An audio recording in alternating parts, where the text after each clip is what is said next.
ಇಲ್ಲವಾದರೆ ನಿನ್ನ ದೀಪಸ್ತಂಭವನ್ನ ತೆಗೆದು ಬಿಡುತ್ತೇನೆ. ಓದ್ತೀರಾ? ಪ್ರಕಟಣೆ 2ನೇ ಅಧ್ಯಾಯ 4ನೇ ವಾಕ್ಯ, 4-5 ವಾಕ್ಯ ಬೇಗ ಓದಿ.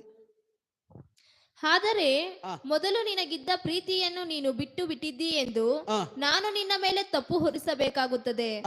ಆದದರಿಂದ ನೀನು ಎಲ್ಲಿಂದ ಬಿದ್ದಿದ್ದೀಯೋ ಅದನ್ನು ನಿನ್ನ ನೆನಪಿಗೆ ತಂದುಕೊಂಡು ದೇವರ ಕಡೆಗೆ ತಿರುಗಿಕೋ. ದೇವರ ಕಡೆಗೆ ತಿರುಗಿಕೋ. ನೀನು ಮೊದಲು ಮಾಡುತ್ತಿದ್ದ ಕೃತ್ಯಗಳನ್ನು ಮಾಡು.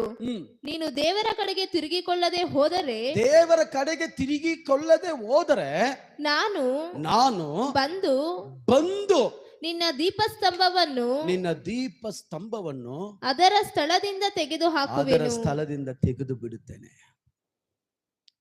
ಮನುಷ್ಯನ ಪ್ರಾಣ ಅದು ಬೆಳಕಿನ ಹಾಗೆ, ಒಂದು ದೀಪದ ಹಾಗೆ.